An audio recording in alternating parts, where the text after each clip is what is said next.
What's going on, guys? Freddy here. Welcome back to another video. Today I'm going to be reacting to some scary animated stories, and it's pretty dark outside right now. It's like 11 or something, so I'm going to be going to sleep soon, and I'm really nervous. Also, thank you guys so much for 100 subscribers.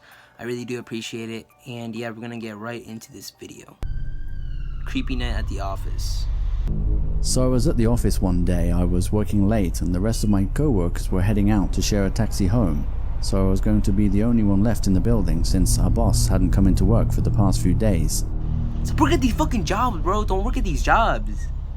I thought it was an interesting coincidence that he stopped showing up on Valentine's Day, but no one really knew for sure if he was seeing anyone. I didn't really care too much about all the gossip, but I was getting kind of tired of the whole thing since it seemed it was all anyone could talk about at the time.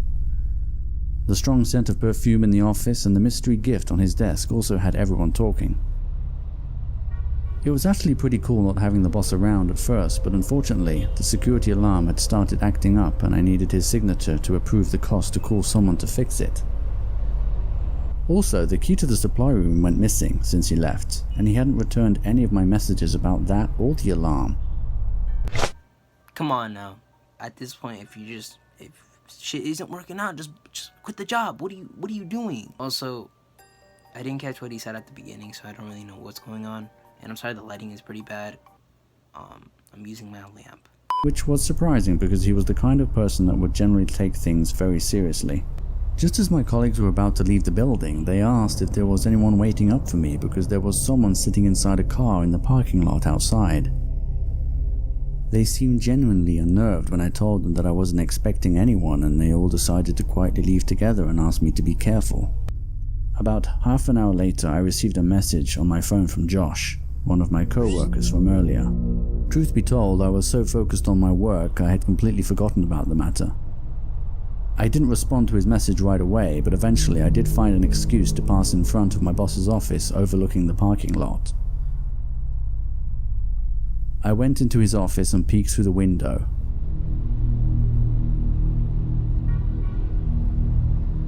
As I slowly pulled down the blinds, I was surprised to see someone still waiting in the parking lot. This was highly unusual, and it kind of creeped me out since the car was parked so close to mine. This is so scary. I couldn't really make out who it was, but as I looked closer I could see it was definitely a man smoking a cigarette. There was nothing familiar about him and I didn't recognize the car. Since I was the only person at the office, I couldn't shake this uncanny feeling that he really was waiting up for me for some reason, and that it would be impossible to get to my car without him seeing me. Yo, call the cops, bro. I quickly returned to my desk and grabbed my phone so I could take a photo and confirm with Josh that it was the same car from before. While I waited for Josh to respond, the gift on the desk suddenly caught my eye. I thought that perhaps it was a perfume, which would explain the strong scent inside the office lately, but I was also curious to know if it really was a Valentine's gift and why it was still on his desk. It seemed strange to leave it at the office. As I slowly opened the box, I was surprised to see a passport inside. Suddenly I received a new message on my phone. I was initially confused by his response, but when I looked closely at the photo again, I could see that the car was empty. I was so quick to take the photo I hadn't even noticed. I immediately took another peek through the window. The car was still there, but with no one inside. It seemed so strange to abandon your car in the middle of the night, especially on a cold February night. Yo, call the cops. It was getting late and I still had a few more hours of work to catch up on, so I decided to get back to it, hoping the car would be gone by the time I finished up. What are you doing, bro? A few hours later, I got a little curious as to why Josh hadn't followed up with any other messages, which is when I realized that the battery on my phone was dead. I was too tired to stick around to recharge my phone at the office, so I closed up and cautiously descended into the parking lot. As I left the building, I felt a sudden chill, but I didn't know if it was from the cold air or from seeing the same old car still parked and abandoned outside. Run to the car, bro. Run. I proceeded to my car and took one final look back at the office, which suddenly reminded me of the passport on the desk that I had completely forgotten to place back inside the box after getting distracted by my phone.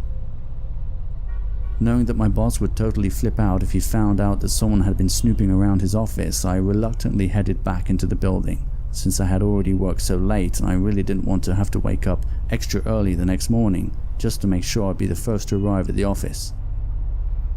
I knew there was a chance that he wouldn't even show up the next day, but I wasn't going to risk it. I didn't bother turning the lights on because I knew my way around and I was going to be quick in and out.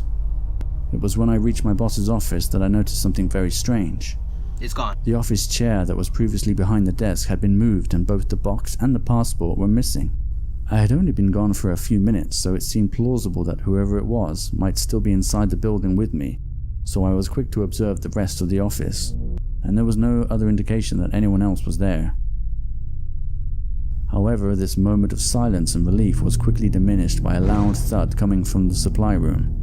It sounded like something very heavy hitting the floor. As I tried to figure out what could have caused such a loud noise, I suddenly heard the sound of what appeared to be a commotion coming from behind the door. After realizing that someone was in the supply room which required a key to open it, I began to assume that it was my boss or someone else with access to the office. But as I opened the door, I saw something that I will never forget and continues to haunt my darkest dreams. Okay, I'm gonna pause it right there. Why would you look through the closet to begin with, bro? This makes no sense to me, cause never do this, alright? Just run out the freaking... Quit the job. Just quit the job at that point. Just quit the job. You don't even need the job. I'm actually getting really nervous. My knee-jerk reaction caused me to dash out of the office and immediately get to my car. Just as I was about to turn on the ignition, I instinctively looked up and saw the dark silhouette of a man standing by the same window in the office. I couldn't see a face, but I knew I was being watched. I turned the key and my heart sank as the engine failed to start. I tried again repeatedly before looking up at the office again, horrified to see that the dark figure had vanished. What do you do? What do you do in this situation? I gave the key one last turn, and to my relief the engine shuddered to a start. I drove off and headed to the nearest police station. When I arrived there, I told them everything. Thanks to the photo I had taken of the car that was parked outside, along with the partial description of the driver, the police were able to make an arrest, and the driver was identified. Shockingly, it turned out not to be my boss after all, but a relative of his with a violent criminal record. Apparently, my boss wanted to surprise his young girlfriend with a trip to Brazil by inviting her to his office and gifting her with a brand new passport he had arranged. But instead, she wanted to break the whole thing off, and in a fit of desperate rage, he killed her in cold blood and went into hiding. In an attempt to cover up his crime, he convinced his no-good brother to come by the office to collect the body and dispose of it. I will never forget that night, or the days I could smell her perfume as her lifeless body remained hidden behind the door while I went about my daily job. And the terrifying thought of being alone at night in the office with a violent criminal. I can only imagine what may have occurred had I not left the building or drove away soon enough. I consider myself very lucky. Yo.